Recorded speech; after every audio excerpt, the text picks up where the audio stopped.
接下落嚟呢個片段呢，我哋將會一齊去解答15條有關概率嘅題目。概率係由一個分數上邊係符合某一個結果嘅數目，下邊分母呢係所有可能結果嘅總數，好似畫面呢一個公式一樣啦。符合某一個結果嘅數目究竟係咩意思呢？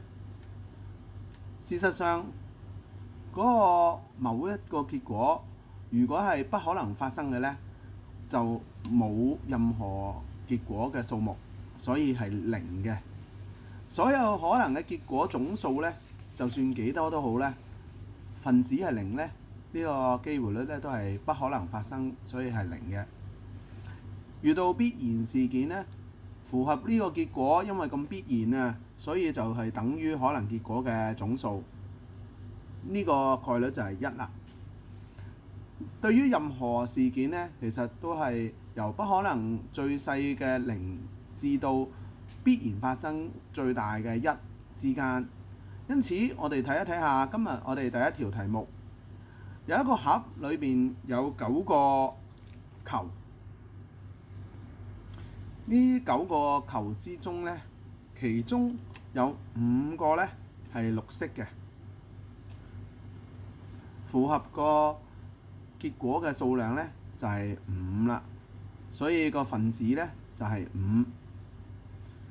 所有可能嘅結果總數呢，就係喺呢個盒裏邊嘅9個球個9字啦。同學要求出綠色球嘅概率，我哋就應該將呢個綠色球嘅結果數符合綠色嘅結果數量5除以9。答案好似畫面顯示啦。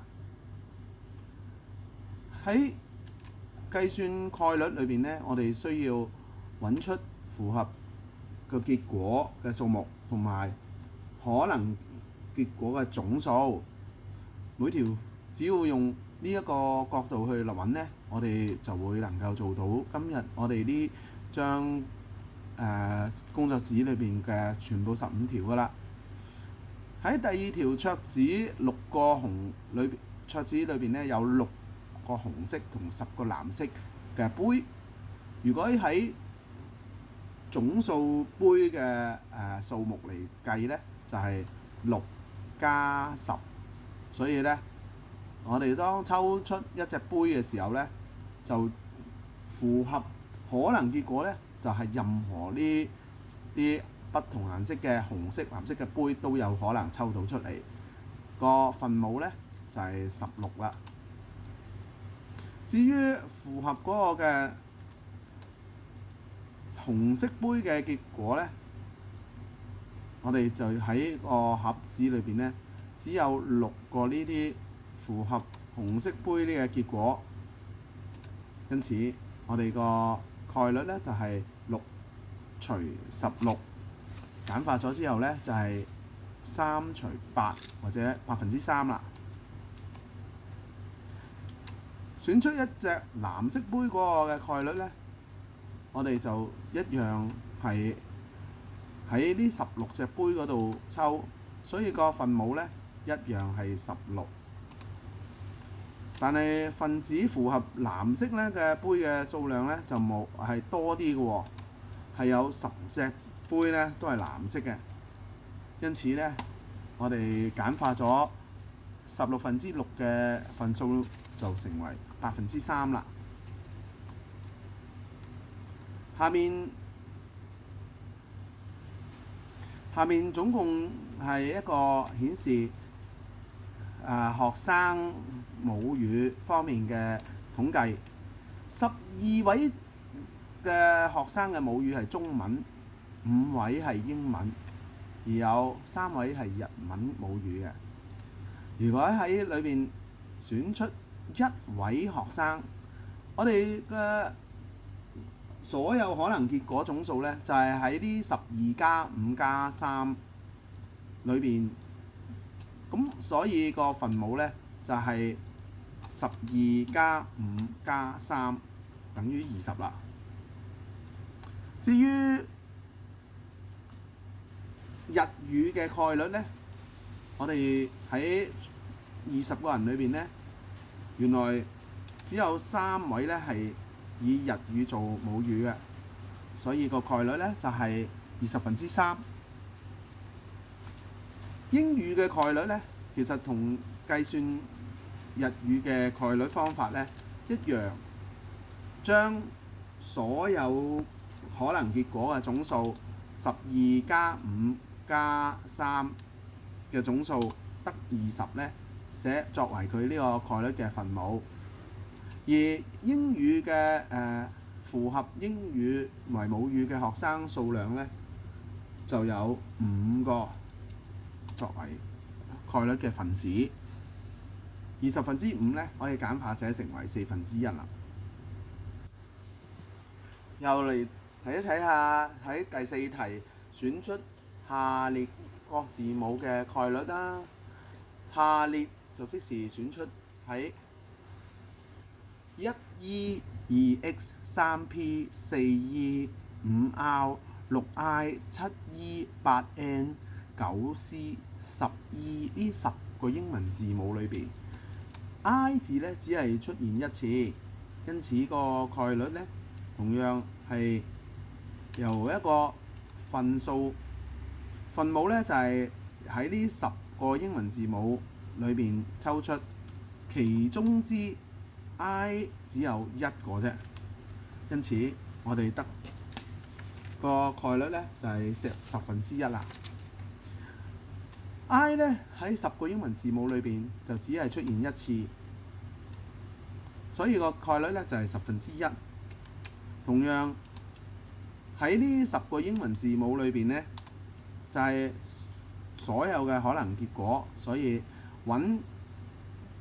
抽到 E 嘅概率分母呢都係一樣10%，但係上邊有 E 出現嘅概率呢，比起 I 呢就多好多啦。因為第一個英文字母又係 E， 第4個又係 E， 第7個同埋第10個都係 E 喎，總共有4個英文字母呢都係 E， 簡化咗之後呢，就係2/5啦。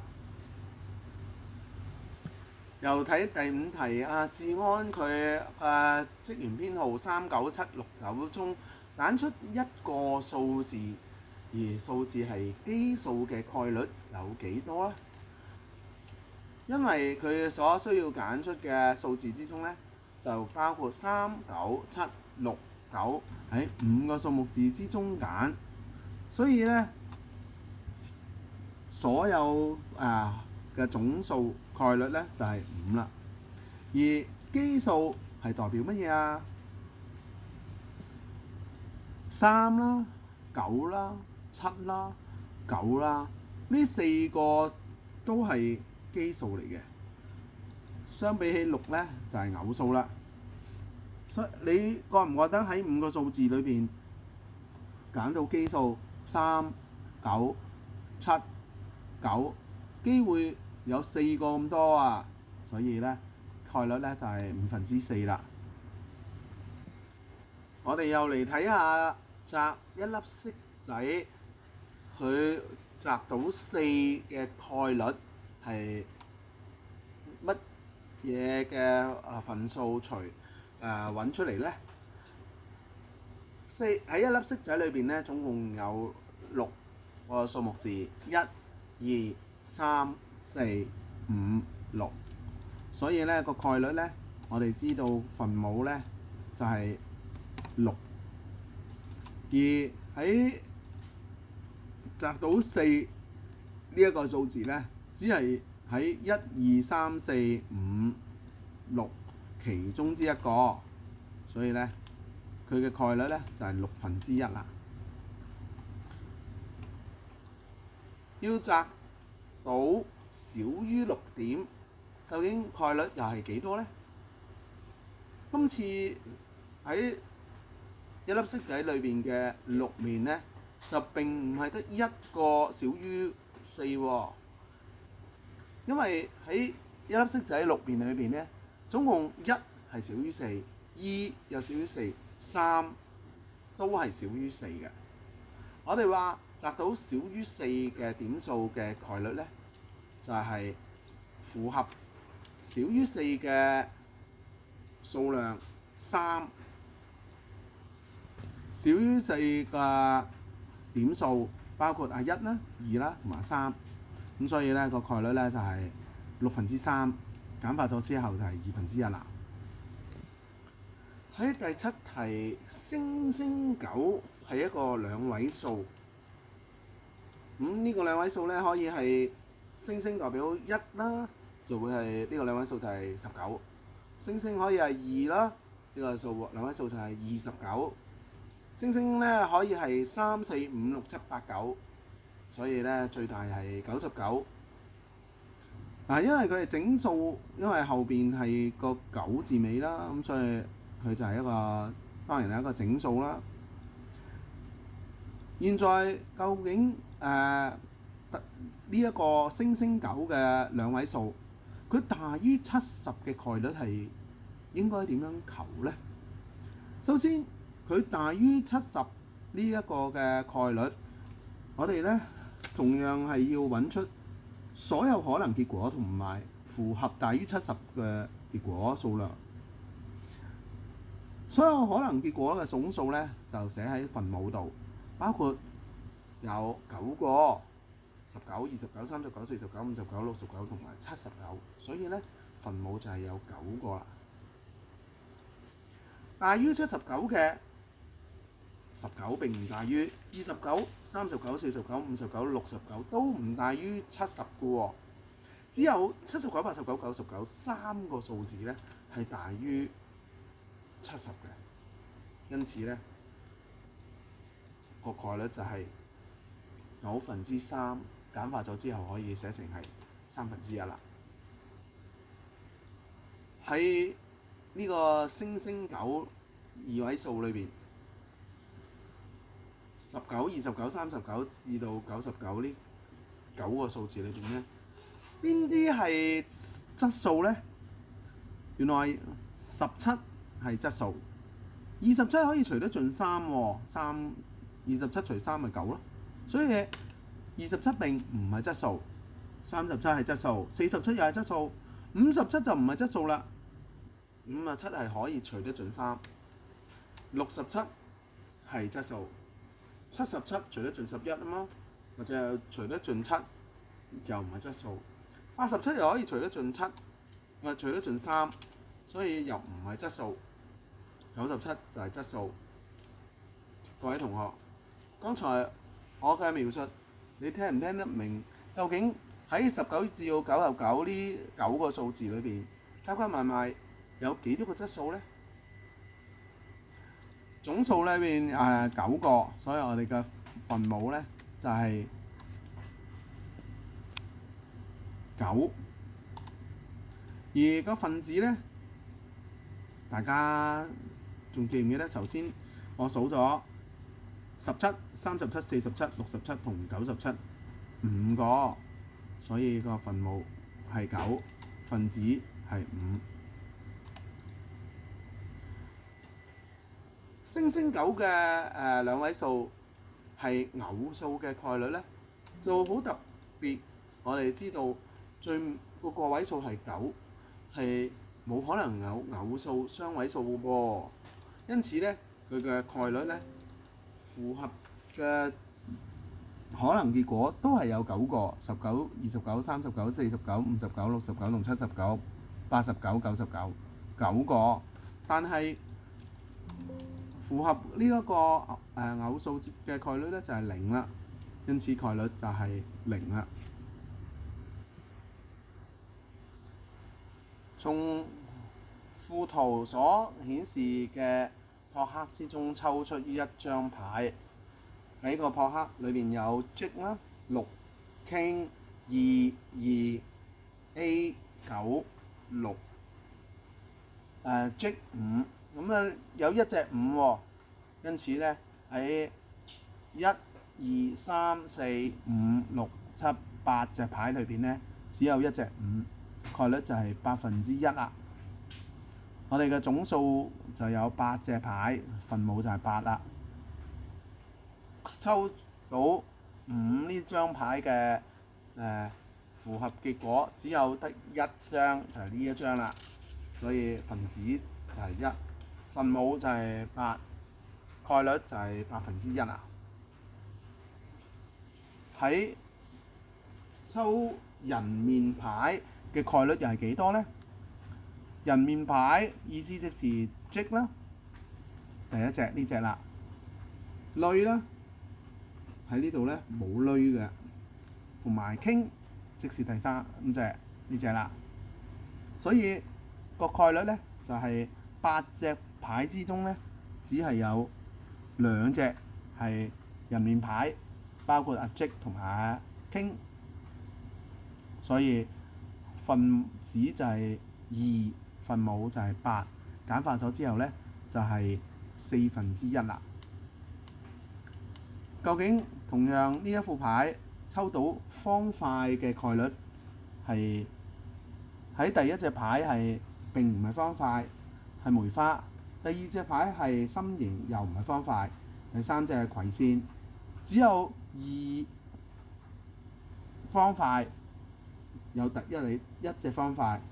另外一隻2係心形 ，A 又係方塊，9係葵扇，6又係方塊。大家數唔數到呢度有幾多隻方塊啊？包括係第一隻2啦，第二隻係6啦，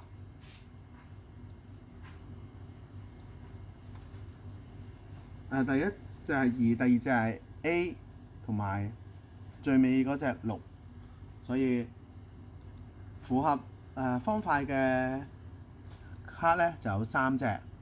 總共咧有8隻，概率咧就係3%啦。喺題目9裏邊嘅一組學生，總共有16人，所以要求喺裏邊學生係女生嘅概率咧，總數就係呢16人啦。分母咧，我哋可以寫16。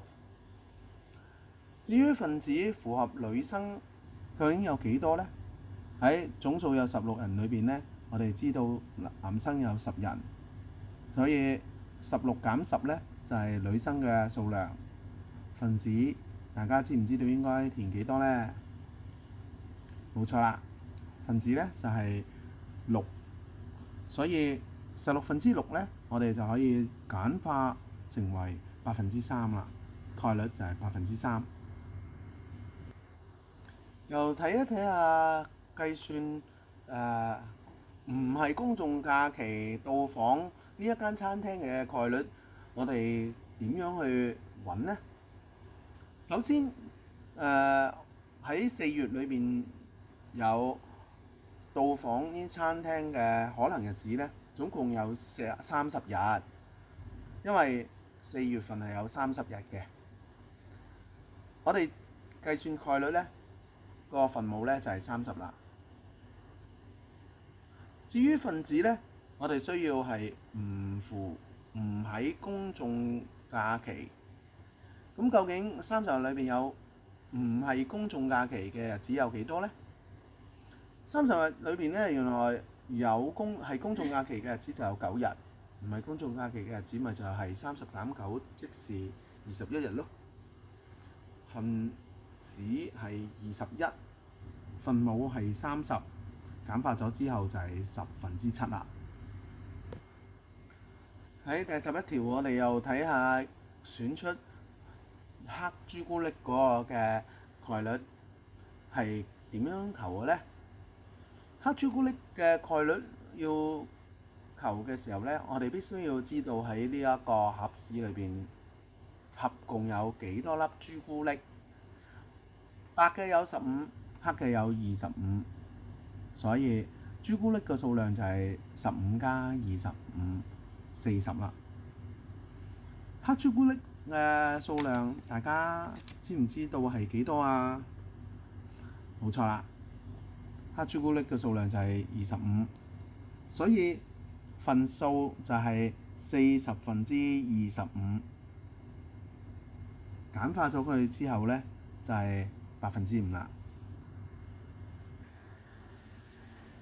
選出白朱古力嘅概率，原來喺盒子裏邊呢，非黑就係白㗎啦。所以5%係黑朱古力嘅概率呢，我哋可以以呢一個盒裏邊呢，全部唔係黑就係白嘅諗法，將1減以黑朱古力嘅概率呢，就等於白嘅朱古力。白嘅朱古力嘅概率呢，就係等於1減以5%，即是3%啦。如果我哋用傳統方法計呢，可以40%15呢，一樣計到3%呢個答案嘅。各位同學，我哋又嚟睇下第12題，雪櫃裏邊嘅5個橙、3個蘋果同4個梨嘅水果之中，抽到蘋果嘅概率啦，可以係喺水果5加3加4加埋係12啦，5加3係8加4，12分之幾多係蘋果呢？冇錯啦，12分之3，又即是係1/4啦。所以蘋果嘅概率就係12分之3簡化成1/4啦。唔係梨嘅概率呢，就係12分之，冇錯啦，5加3都唔係梨喎，5係橙，3係蘋果，所以就係12分之8，簡化咗之後呢，就係2/3啦。係檸檬嘅概率喺雪櫃裏邊呢，一啲檸檬都冇嘅喎，所以呢，就係12分之0啦，概率等於0。喺第13題，下列顯示嗰500名成年人，嗱，題目500名成年人呢，分別就係由72位冇信用卡嘅，加埋啲145位有1張信用卡，100位有2張信用卡，同埋83位有3張，64位有4張，同埋36位有5張信用卡。呢啲人數裏邊加埋埋就有500位啦。喺冇信用卡嘅人數嘅概率呢，係由一個分數所組成，而呢個分母呢，就係500啦。各位同學，沒有任何信用卡有幾多個人數啊？係有72個，所以個概率呢，就係500分之72，簡化咗之後就係125分之18啦。至於成年人最多有3張信用卡嘅概率呢，有最多有，究竟係邊啲意思呢？原來張信用卡嘅人呢，係屬於呢個最多有3張信用卡，有1張嘅亦都屬於最多有3張信用卡嗰類人，2張信用卡嗰啲都屬於最多有3張，3張信用卡嗰啲依然亦都屬於最多有3張信用卡，4、5張嘅信用卡嗰啲呢，就唔屬於最多有3張啦。因此我哋將72加83係155，155加145係300，300加埋100就係400，概率呢就係500分之400啦。500分之400可以簡化成4/5。